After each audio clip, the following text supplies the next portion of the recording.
What is up, y'all? It's Black and White Country out here. We's out here. We was working on the bulldozer, but we're done for the day. I say we, me and Ruger. What's up, buddy? I just wanted to, I was thinking about this because I was doing some welding the other day. And not many people know why welders carry so many grinders. This ain't even all the grinders that are on the truck. I got the 7-inch parked up in that toolbox there.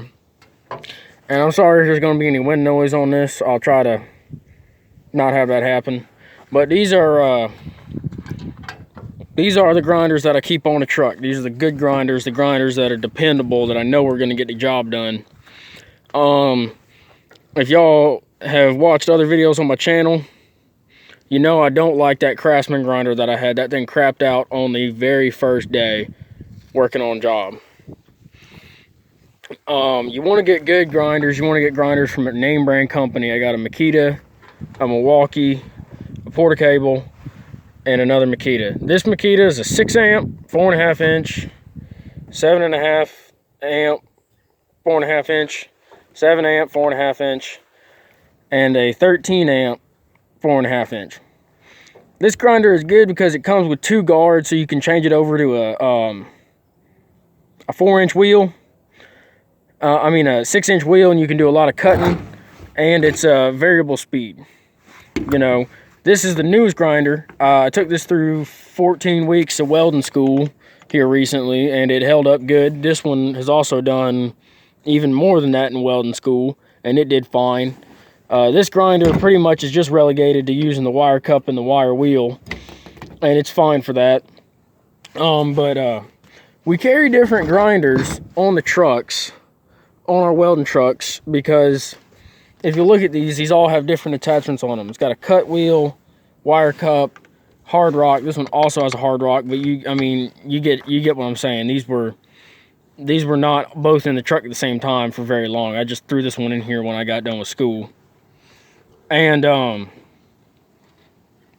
basically you can have a flap wheel on this one, and a grinding wheel on this one, or a cutting wheel and a flap wheel on this one, and however you want to set it up.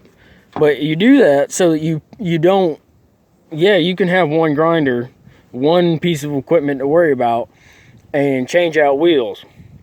But generally, when you're working on a project, unless you're doing a lot of cutting, you don't go through more than one wheel. So why would you carry around all these extra wheels when you can take that grinder, cut, take this grinder, bevel it, and then take this grinder and knock off your slag. That's the way that we do it. We like to take out all the tools, and that way you're not spending time, because there's been studies done about this. I've seen guys talk about this when they're talking about like those new quick change grinding wheels they have that don't have a nut on them at all. They don't have a nut and washer. You just take this wheel and you set it on there and it just clicks in. Because they say that it takes like 3 or 4 minutes to change out a grinding wheel, which doesn't seem like a lot, but that adds up. They're talking about like, oh, you got to find a spanner and this, that, and the other. There are very few times where you put a grinding wheel on that you can't get it off with your bare hands, unless it's one of these. And these, you don't even use a spanner. You just put a glove on and you can take these off. But that's why you carry multiple grinders. When it comes to buying corded power tools, or just any kind of power tools in general, the things to look for, obviously if they have a display set up at Home Depot and you get to look at the tools, look at what they're made out of. As you can see, PA6 glass fiber 30%. That's good plastic. That's good heavy duty plastic. It's very, very tough. Plastic. Look at this one. This one's been beat all to shit multiple times.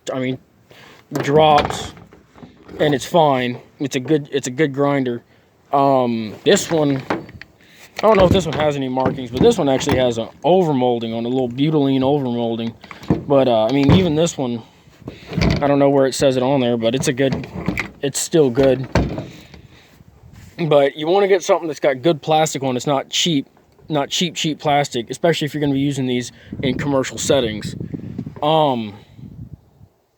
You want to get a grinder with a long power cord. As you can see, the Porter Cable has a much shorter power cord.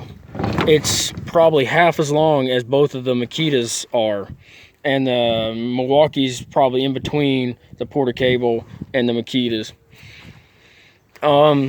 If they have the port cable where you can look at it, look at how thick the cable is. You want to get a grinder with a good thick cable. The Porter Cable I feel like it has a slightly thinner cable. It may not. If I can get stuff to stop rolling away from me. Yeah, I think the Porter Cable's got a slightly smaller cable than the Milwaukee. Well, you want to get a grinder with a nice long power cord, because how many times in a construction career are you ever going to say, you know what, this power cord is just too fucking long. It's getting in my way. Hush. You're never gonna be complaining about having too long of a power cord. Hush. What is your problem, buds?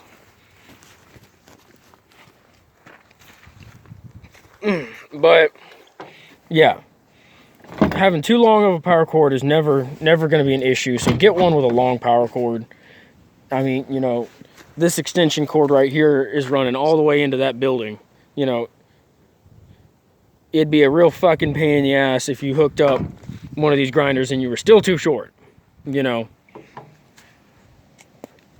But that's why we run that. It's just a short little video of why we run multiple grinders, and some good little tips.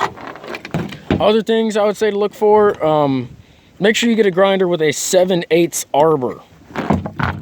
I don't know if you can see it on any of these, but all the common grinding wheels that you're going to run into take, if I can find a grinding wheel that hadn't been destroyed, they'll say on there, they'll either say they'll say on here, on this part, they'll either say 7/8 arbor or 5/8 arbor. And the 5/8 arbor ones are cheaper, but no real high quality grinders run those things. Those are made for little chintzy little toy grinders. But get a grinder with a 7/8 arbor wheel on it, which is just the diameter of the inner circle of the inner part that the grinder sits on. Otherwise it won't sit on there right when you go to put it on. You can still use them. Not recommended. I don't recommend it. I've done it, but I don't recommend it. And that's about all I can think of. And make sure you get a grinder that's got a good motor on. Hush! You silly old dog. Yeah, make sure you get a grinder that's got plenty of power. I mean, you don't need a 13 amp or a 15 amp. What is your problem? You're making me look bad. You don't need a grinder with a lot of power like that 13 amp right there. You can get by with a 6 amp. It just depends all on what you're doing. So think about that before you go out and buy a grinder. And you know, get one that's high quality. Ruger wants me to stop, so I'll let y'all go, and I'll see y'all in the next one.